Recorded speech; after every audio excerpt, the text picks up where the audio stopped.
Olá, vamos começar agora o nosso episódio sobre o corredor ecológico no Rio Araguaia. É um importantíssimo tema que vai nos mostrar como que esse rio pode conectar vários biomas e como que os corredores ambientais eles são extremamente importantes, não só para a manutenção da biodiversidade, como também para a manutenção do clima. Pode acompanhar com a gente porque começa agora. Bem-vindos ao podcast 19 Gotas. No episódio de hoje, vamos explorar o conceito de corredor de biodiversidade e entender sua importância para a economia, o meio ambiente e a sociedade. Em termos simples, um corredor de biodiversidade é uma área de conexão entre diferentes ecossistemas que facilita o movimento de espécie, troca genética entre as populações isoladas e ela normalmente é crucial para a manutenção da biodiversidade, exatamente por conta dessas trocas genéticas. Esses corredores ajudam a preservar a flora, a fauna, promovem a recuperação de áreas degradadas, incentivam o ecoturismo e práticas agrícolas rentáveis. Também esse corredor ele costuma beneficiar o meio ambiente, melhorar a qualidade de unidades que estão no seu entorno ali, além de ajudar na purificação da água, do ar e na mitigação de desastres naturais. No episódio de hoje, a gente discutir como o corredor da biodiversidade do Rio Araguaia pode conectar os biomas do Cerrado e da Amazônia, promovendo a conservação da biodiversidade e o desenvolvimento econômico local, com a contribuição de especialistas no assunto. Hoje conosco aqui teremos o José Francisco Júnior, presidente da TWRA, a Mariana Teles, coordenadora do programa Araguaia Viva, o Leandro Silveira, presidente do Instituto Onça Pintada, e o procurador da República, Guilherme Tavares. Bem-vindos! Vamos começar o nosso bate-papo de hoje. Eu vou começar aqui com uma pergunta já dirigida para você, Ju. Qual a importância do corredor da biodiversidade do Rio Araguaia para a conservação da fauna e flora? E por que o Rio Araguaia ele é tão importante? Que tipo de ação ecológica? E ele pode realmente conectar os biomas do Cerrado, o bioma amazônico, talvez até o Pantanal também? Por quê? Bem, qual a importância do corredor de biodiversidade ou corredor ecológico para a bacia do Rio Araguaia? Os corredores ecológicos já existem naturalmente na paisagem, quando a gente pensa na bacia hidrográfica. São os rios, córregos, riachos, grandes rios que eles acabam conectando a paisagem, como as veias do corpo humano.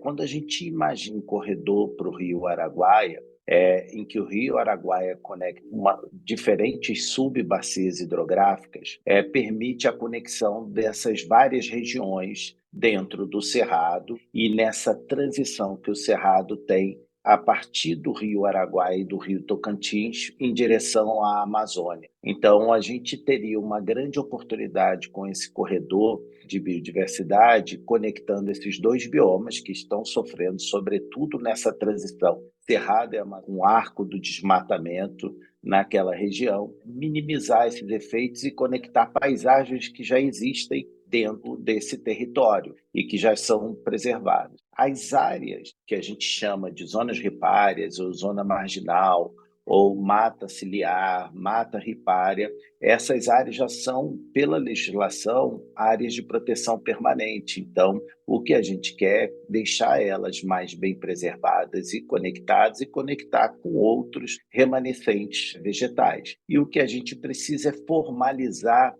dentro das nossas paisagens e das nossas bacias hidrográficas, esses corredores, que é por onde as espécies naturalmente fazem a sua digestão e o seu caminho entre diferentes ecossistemas. Vou passar a bola para a Mariana. Ela, que é coordenadora do programa Araguaia Vivo, deve estar bastante por dentro de como está a situação atual e também da importância desse corredor nesse momento. Olá, pessoal. Então, a ideia do Araguaia Vivo no contexto do corredor, a gente, como o Júnior acabou de explicar, tem regiões que são naturalmente, fazem esse papel, né, do corredor. E a ideia, então, com a equipe multiprofissional que a gente está atuando aí no Araguaia Vivo, vai tentar levantar de uma maneira um pouco mais refinada essas informações junto com os parceiros, inclusive o Instituto Onça Pintada, que já tem um trabalho grande nessa região com o Corredor da Onça, tanto aspectos físicos, né, hidrológico, mas também da biodiversidade, pensando que essas regiões precisam, de fato, estar conectadas. Então, a gente tem regiões que estão muito melhores preservadas, nas áreas que a gente tem de proteção permanente, por exemplo, mas outras áreas, tanto públicas quanto privadas. E a ideia, então, é a gente sintetizar, organizar e gerar novos dados e informações para essa política pública ser melhor efetivada, vamos pensar. Leandro Silveira, que é presidente do Instituto Onça Pintada, eu queria que você falasse para a gente um pouco sobre a importância desse corredor, sobretudo para esses animais de porte, que é o próprio caso da onça. Então, eu vou fazer uma breve introdução sobre o conceito, né? A ideia de corredor, ela surge lá na década de 90, quando pesquisadores estavam estudando populações de animais de grande porte e viram que muitas estavam isoladas da paisagem, né? De grandes áreas, né? Então, quando esses animais procuram uma nova população para colonizar, para poder encontrar parceiros reprodutivos, eles viram que tinham barreiras antrópicas, tinham estradas, tinham cidades, então que era necessário estabelecer uma conexão natural para que esses animais pudessem movimentar. Então aí surge a ideia de que corredores são extremamente fundamentais para viabilizar, que a gente fala geneticamente, essas populações isoladas, né? Ditas isoladas porque eu tenho todo um processo de antropização em volta, né? Estradas, agricultura, pecuária. Visto que isso é uma realidade mundial, né? É uma observação que a conservação de espécies já detectou lá atrás, passa a ser uma necessidade também primordial de ser plantada, né? Assim como as unidades de conservação, os corredores são essenciais. Então, ou seja, a gente poderia resumir dizendo o seguinte: não basta eu criar uma unidade de conservação, se ela não for grande o suficiente, ela vai ser inviável para muitas espécies que demandam grandes áreas. Então, daí surge essa necessidade. E vale lembrar que, assim, quando a gente cria uma unidade de conservação, às vezes cria para uma oportunidade daquela área que já está ali, aquele remanescente, ou criou numa época em que não se pensou em corredores, e a gente cria uma unidade que ela não vai ter a finalidade de perpetuar as espécies, para sempre ter aquelas espécies, se elas não tiverem. Então, isso faz com que a gente pense que não basta ter unidade de conservação, a gente vai realmente precisar de garantir que ela seja. Então, daí surge essa demanda que a gente tem na conservação. Em 2002, nós fizemos a primeira análise de corredores no Brasil inteiro, olhando quais unidades de conservação tinham de opção de corredores, usando os rios como principal referência. Aquelas unidades de conservação que não tinham rio, então a gente olhou cadeias de serra, mantinham fragmentos, analisamos mais de 80 corredores. O eixo do rio Araguaia, que depois junta com Tocantins e vai até a costa brasileira, era o mais preservado nessa escala, de grande escala, era o mais preservado. E aí vem uma outra questão, né?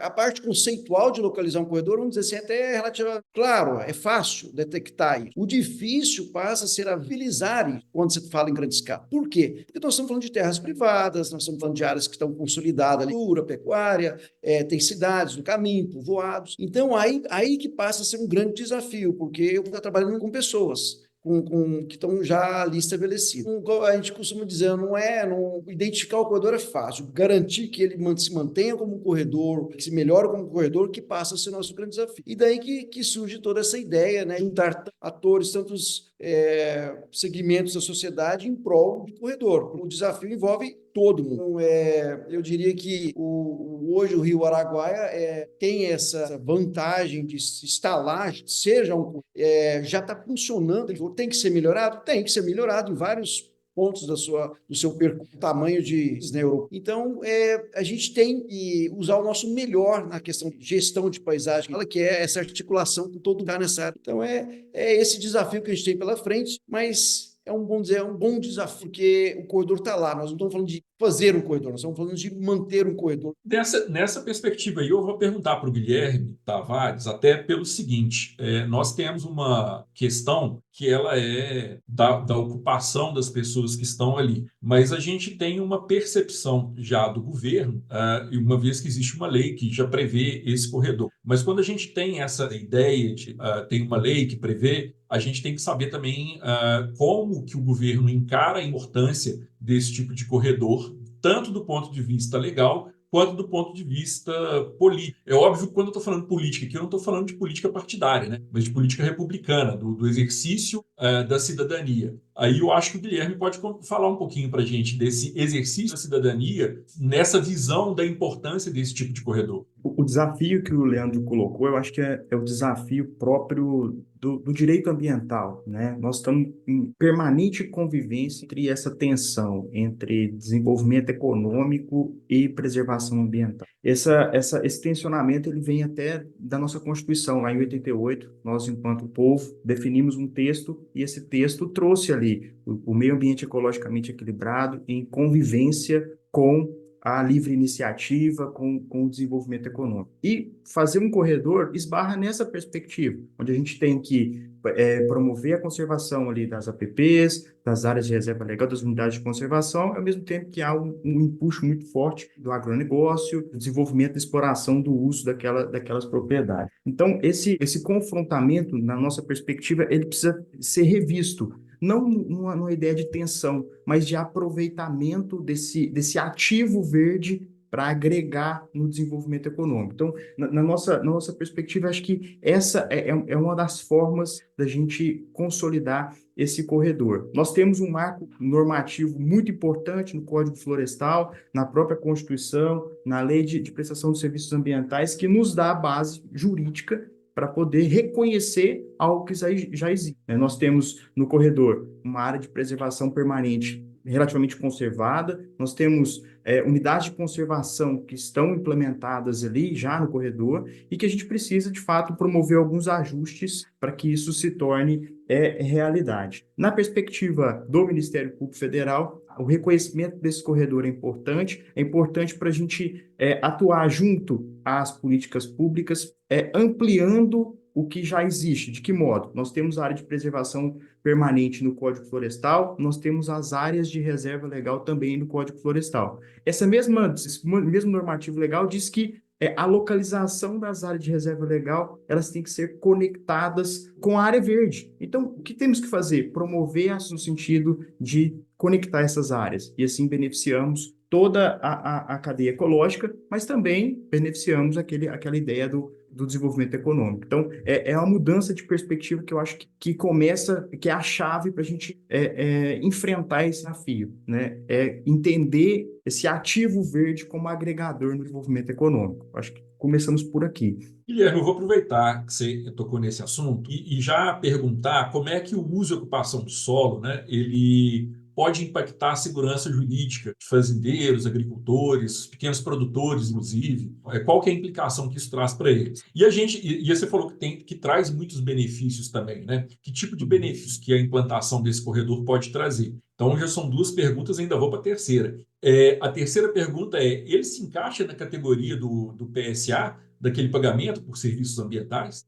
O uso do solo é importante a gente compreender, né, principalmente nas propriedades rurais, o que as áreas de reserva legal e as áreas de preservação permanente. Eles possuem natureza jurídica de limitação administrativa ao uso da propriedade. Isso quer dizer que eu não perco aquela área, não há nenhum tipo de expropriação, de desapropriação daquela área. Há só uma limitação de uso, né? E é uma forma que o constituinte, o legislador entendeu para que eu, limitando o uso da minha propriedade, eu consiga preservar o meio ambiente. E para que essa limitação consiga atingir o desenvolvimento econômico, é preciso segurança jurídica. É preciso entender aquilo como correto para que o empreendedor possa depositar investimento, recursos naquele sentido. E aqui entra o papel do direito, né? O direito regulamentando isso em duas perspectivas, conferindo subvenções, prêmios àqueles que preservam e punindo aqueles que não preservam.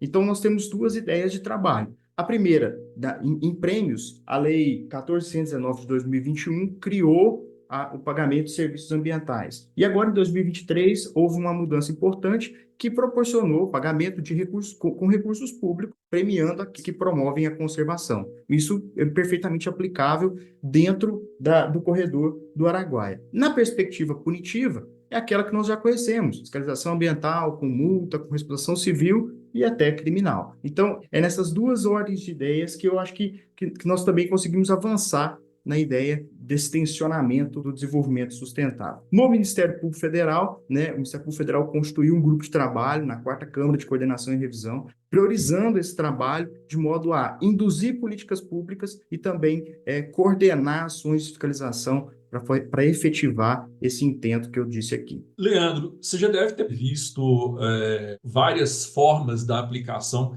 dessas políticas públicas. O que você conta para a gente da ocupação do solo e da visão que as pessoas têm disso ser benéfico? Então, essa não é tão simples, porque o Brasil é muito diverso da forma que o homem do campo que está lá convivendo com as espécies cumpre a legislação. Por quê? Porque tem histórico de ocupação e de uso de muito tipo. Por exemplo, a Amazônia, mais milhões de pessoas, próximo da natureza, muito próximo, ele usa os recursos naturais, por exemplo, a fauna, uma caça de subsistência, caça por tradição, muito diferente, por exemplo, da região sudeste ou do sul atualmente. Então, a forma que o homem... E eu tenho que considerar, como conservacionista, eu tenho que considerar isso vamos dizer, na forma de expectativa da lei de fauna que proíbe a caça ser cumprida. Ponderar essas... Então, se a gente olhar... Por exemplo, também o Código Florestal, que restringe a área de uso e que garantiria hábitats para as espécies. Ele é cumprido de forma variada também no Brasil, dependendo da região, do histórico de ocupação. Então, vamos dizer assim, a gente tem uma lei melhor do mundo para a conservação da fauna, melhor do mundo. A sua aplicação, a sua garantia de ação é que varia muito. Mas eu diria o seguinte, como conservacionista, o mais difícil a gente já tem, que é o Código Florestal e a Lei de Fauna. O mais fácil agora é demorar a ajustar essa execução dessa legislação. Então, nesse sentido, eu sou muito otimista, porque está lá, a gente já tem o arcabouço legal todo para garantir o que a gente quer garantir, que é o meio ambiente sustentável, sendo utilizado, mas sustentável. Então, eu acho que é uma questão de tempo, é uma questão de nós, como pesquisadores, o poder público, achar esses meios de morar esse entendimento do próprio cidadão de que é uma vantagem conservar, é o benefício próprio. Se a gente quer garantir água, qualidade de ar, o meio ambiente é nosso, ele é de todo mundo, para benefício de todo mundo. Então, mas isso é um processo, diria, que leva um tempinho, mas a gente está avançando. Muitas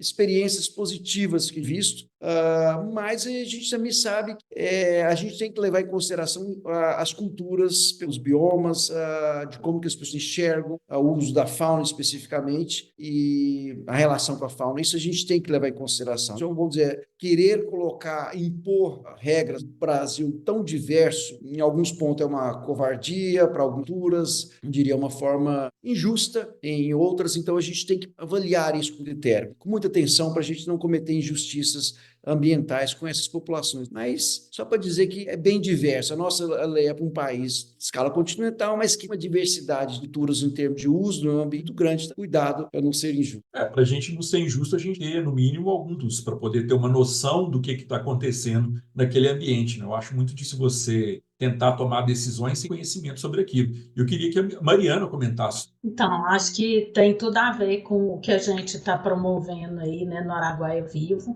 porque como o Leandro acabou de falar, né, a gente, e o Guilherme também, a gente tem uma legislação robusta, mas a gente tem, nesse contexto, muito problema de comunicação e de entendimento do que vem a ser, por exemplo, um corredor de biodiversidade. Né? Eu acho que esse é um ponto que a gente tem que gastar bastante energia para esclarecer, porque para a gente atingir as metas, inclusive, que os países firmaram aí na Convenção da Diversidade Biológica, da gente melhorar essa harmonia com o meio ambiente até 2050, isso passa necessariamente, né, por essa questão de entendimento e de a população, a sociedade de uma maneira geral tem que entender e tem que fazer parte disso, né? Então, o proprietário rural pequeno, médio, grande, a comunidade tradicional, o ribeirinho, a gente que, por exemplo, está em grandes cidades e o Araguaia é um exemplo disso, né? Nas férias, nosso verão aqui, a gente vai para a praia no Rio Araguaia, então a gente também usa aquela para lazer, para turismo, né? É uma área bastante usada, que tudo que a gente vai fazer tem consequência, então a gente pode usar nossa inteligência para fazer isso da melhor forma possível. A gente vai continuar com todos os tipos de uso da terra que já existem lá, mas checando se a legislação está sendo cumprida, se a gente está conseguindo conectar, e aí no caso de algumas espécies, como a onça-pintada, que são espécies guarda-chuva, né, indicadoras para outras espécies, então por isso é importante essa coleta de informações e de dados para a gente ver se o que está correto está funcionando bem e o que ainda não está correto, como é a melhor forma, com menor prejuízo para as pessoas envolvidas, mas que a gente possa fazer um planejamento a curto, médio e longo prazo para a gente conseguir, de fato, alcançar o que é um bem comum, para a pessoa continuar usando ou para lazer ou para produção. Sem água não vai ter continuidade aquele tipo de atividade, por exemplo. Então, o que está previsto aí em termos de diminuição de água, o que a gente pode fazer para reverter essa situação? E isso tudo a gente só vai fazer baseado em evidências, e as evidências elas são coletadas nesses projetos em grande escala e com longa duração, porque algumas informações também a gente não consegue rapidamente levantar, a gente precisa de um tempo maior, né, para levantar, e é muito dentro do contexto do que a gente está fazendo aí no Araguaia Vivo. E aí, por isso a importância, né, da gente conversar com as outras iniciativas também que estão desenvolvendo atividades na região. Como foi comentado também, é uma região maior do que alguns países, então a gente não vai conseguir fazer isso com poucas pessoas, nem muito rápido. E aí, quanto mais a gente sincronizar e conversar e juntar energia, a gente vai conseguir fazer isso mais rápido, melhor, e contribuindo com essas informações para o poder público atuar e ajudar a gente nisso, né? Eu acho que é por aí, é ganha-ganha, todo mundo trabalha por um bem maior, que é o Araguaia Vivo, no caso. Eu queria passar a palavra para o Júnior.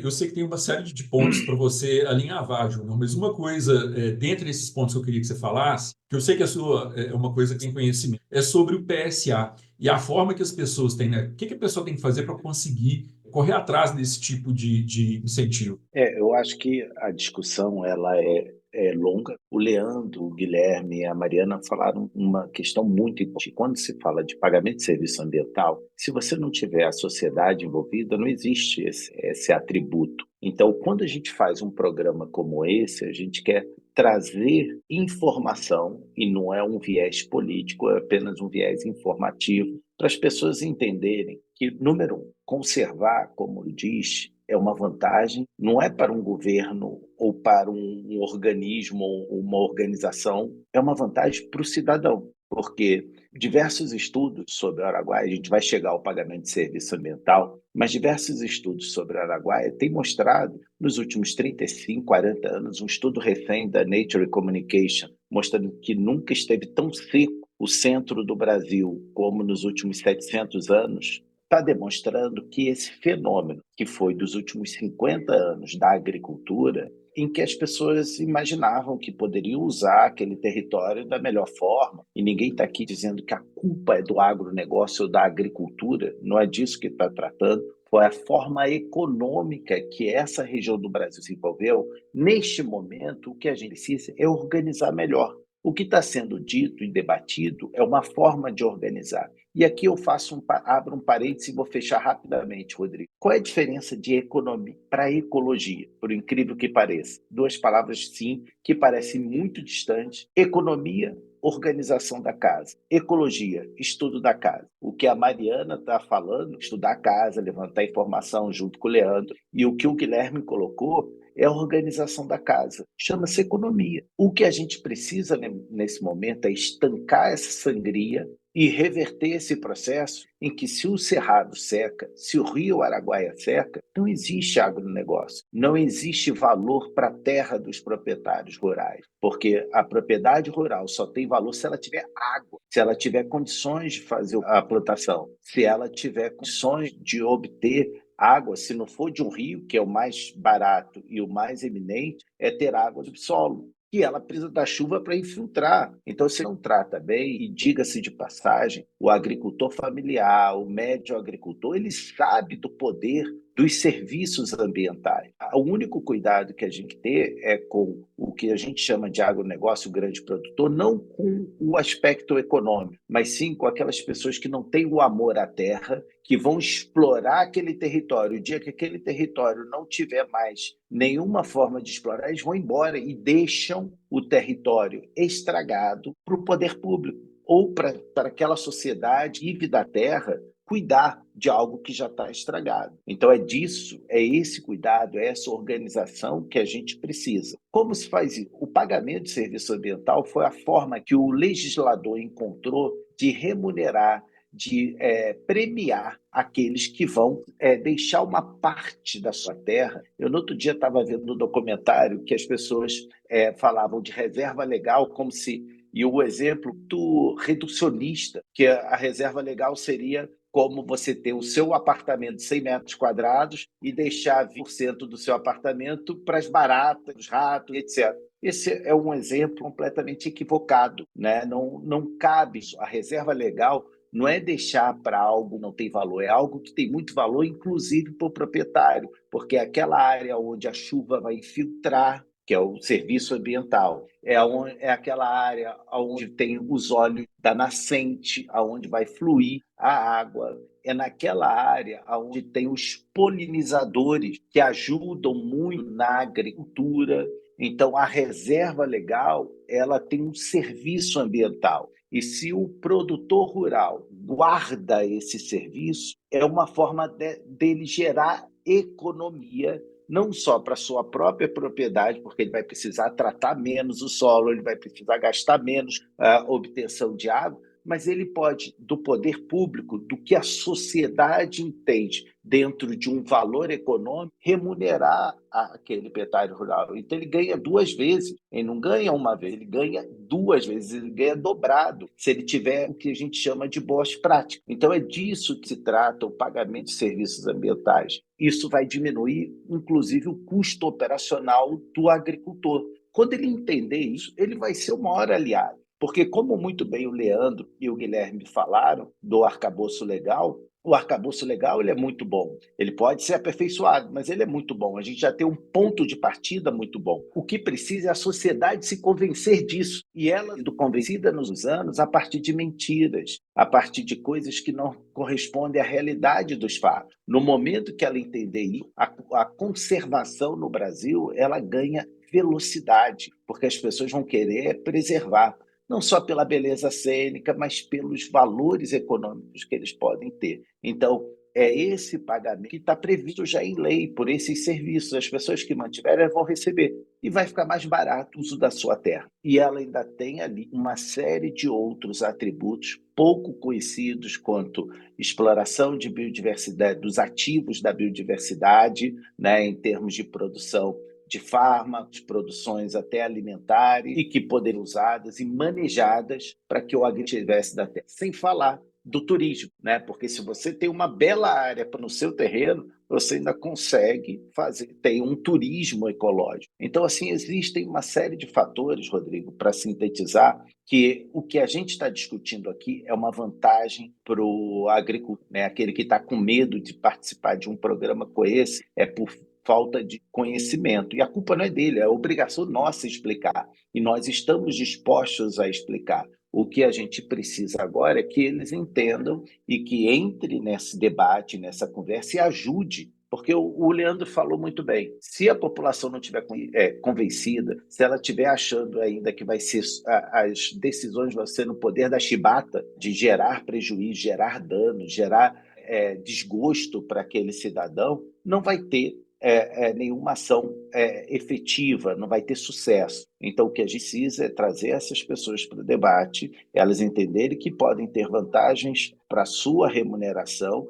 e vantagens no seu bem-estar. É disso que a gente está lidando, porque o que a gente não pode é ficar batendo recordes anuais de anos mais secos, de anos com menos água, e quando coloca nas curvas interanuais, a gente vê nitidamente que o Cerrado está perdendo água que o Araguaia está perdendo água e que esse modelo econômico que nós temos hoje, ele não tem futuro. Júnior, enquanto você falava, eu lembrei de uma anedota da minha avó que eu vou pedir licença para vocês para poder colocar aqui.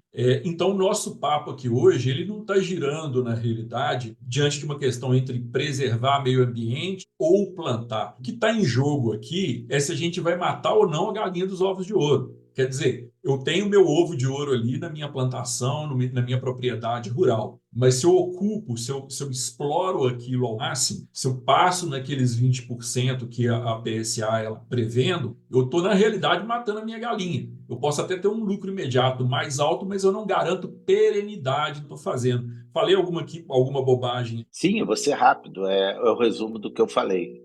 Eu acho que sim, se a gente não tiver nenhuma ação, esse modelo econômico ele está destinado ao fracasso. Pois é. E daqui aí, a 10, 20 anos. será que demora tanto? Enfim, Mariana, nessa mesma linha de raciocínio, né, nós não estamos saindo dela de maneira nenhuma.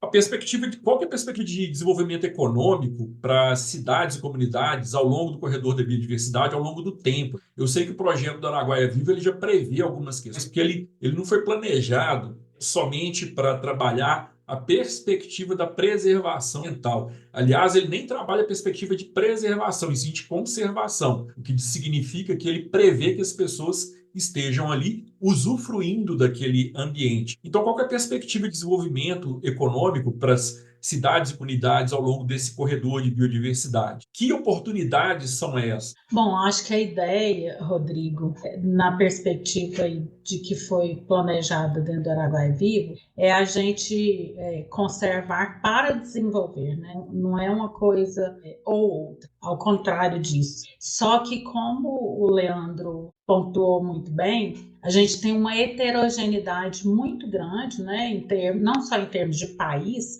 mas como trata-se, né, de uma região muito ampla, a gente tem uma diversificação grande em termos de uso da terra e escala de empreendimentos, desde o pequeno até o bem grande. Então, as ações precisam ser diferentes para os diferentes tamanhos, né, de empreendimentos, por exemplo, ou formas de uso. Então, a ideia é justamente levantar no detalhe essas informações para pensar nas estratégias, inclusive de comunicação, que o Júnior falou muito bem, e o Leandro e o Guilherme também, que a gente precisa todo mundo ficar na mesma página, né, em relação ao que a gente está buscando. Então, nós não vamos buscar, não existe uma fórmula única da gente atingir todos esses atores, e isso precisa ser pensado. E para a gente pensar, a gente precisa levantar e sistematizar essa informação. Por isso, parte do que a gente está já organizando em termos de Araguaia Vivo, junto com os parceiros, inclusive, disponibilizar num portal, né, essas informações para uso pela comunidade, de uma maneira geral, não só a comunidade científica, mas, por exemplo, pelos municípios, pelos estados, para a gente conseguir tomar decisões baseadas em evidências consolidadas e sistematizadas de forma mais rápida. Porque se a gente também não tem isso organizado, fica mais difícil de tomar decisão ou demorado demais. Então, a ideia é juntar esse tipo de informação, disponibilizar de uma forma simplificada e direta ao ponto das questões mais importantes, pensando em aplicação em política. Então, acho que isso é uma das grandes missões aí do Araguaia Vivo, pensando, então, na questão social, econômica e ambiental. Então, a ideia é fazer isso tudo acontecer ao mesmo tempo, e não uma coisa em detrimento da outra, porque só assim que a gente vai, de fato, conseguir avançar, né? E aí, Rodrigo, eu queria aproveitar e voltar um pouquinho numa fala que acho que você colocou, e o Júnior comentou da questão do artigo na Nature, que está mostrando essa redução muito clara. Então, do ponto de vista científico, não há dúvida nenhuma, né, em relação a isso. E a gente vê andando lá, né, coincidentemente, na semana passada a gente esteve lá junto com a equipe do Instituto Onsentada, na região ali de Luiz Alves até o Rio das Mortes, e me chamou muita atenção o nosso guia, o Carlinhos, que já é um parceiro aí do Araguaia Vivo, que eu acho que você conheceu, inclusive, que é nosso comandante na expedição de fevereiro, né? Me chamou a atenção que ele falou inúmeras vezes, eu nunca vi esse rio baixo. Ele falou assim, eu estou aqui há 40 anos, eu nunca vi esse rio tão baixo. E aí, de vez em quando, ele estava lá sozinho pilotando e ele repetia, porque a gente parou muito, muito, para conseguir chegar onde a gente precisava chegar, né? Exatamente porque tinha muita região que estava muito, muito baixo. E aí, de fato, as pessoas estão sentindo isso. Não é mais uma questão de previsão que vai acontecer, é uma coisa que está acontecendo. E quem vive ali, vive daquilo ali, está sentindo, e eu acho que são, né, as pessoas que vão sentir isso mais rápido e de forma mais dura. E a gente, enquanto sociedade, não pode permitir que isso aconteça, e a gente precisa, então, continuar aí nessa luta de mostrar e de tentar e de falar e de achar a forma melhor de comunicar isso com com essa heterogeneidade grande, né, de pessoas que ou usam, ou moram, ou visitam, enfim, que de alguma maneira, né, estão nessa região, para que, de fato, as que podem fazer alguma coisa, façam, né? Eu acho que é um pouco nessa direção. Então, e a gente quer juntar, né, parceiros junto com a equipe aí do Araguaia Vivo para a gente fazer isso da melhor forma possível, com a expertise de todas as profissões aí e camadas da sociedade, que eu acho que é isso que vai fazer a diferença. Mariana, então não é uma questão de quando a fatura já vai chegar, ela já chegou e a gente pagando ela, é isso? É bem isso mesmo. E assim, e o que fazer, como e quando fazer para inverter, né, a direção do que a gente está seguindo, que é redução. A gente precisa, né, virar a chave disso, porque talvez chegar num ponto de não retorno, aí sim a conta vai ficar bem mais cara e a gente, de fato, talvez não consiga reverter. E eu acho que é isso que a gente quer evitar, né? E eu acho que a gente pode evitar. Quando a gente pensa em coisas muito difíceis, grandiosas, às vezes a gente paralisa diante de tamanho desafio, vamos pensar assim. Mas eu tenho certeza que cada um pode contribuir de algum jeito nos mínimos detalhes. Então, por exemplo, você foi passear ali no Araguaia agora em julho, gerou um monte de lixo, presta atenção no que você está fazendo. Então, assim, começa no detalhe. Talvez você não consiga fazer grandes coisas, mas alguma coisa todo mundo pode fazer. E eu acho que essa consciência, essa conscientização precisa acontecer. A gente também tem uma equipe, né, que é importante ressaltar aqui, de sensibilização da comunidade, de educação ambiental, que também está pensando em ações e desenvolvendo, né, agora em julho, eles foram para diferentes regiões ali no Araguaia, também fazendo um trabalho de educação ambiental, que a gente sabe que é um trabalho de formiguinha, não é um retorno rápido, mas a gente precisa continuar fazendo e fazer isso numa escala um pouco maior e numa velocidade um pouco maior, a gente conseguir, de fato, mudar esse cenário. Obrigado, Mariana. Obrigado a você que está nos ouvindo e nos assistindo. Essa é o final da primeira parte. Dentro de poucos dias a gente vai liberar para vocês a segunda parte dessa conversa que foi sensacional. Espero que vocês tenham curtido e fiquem atentos.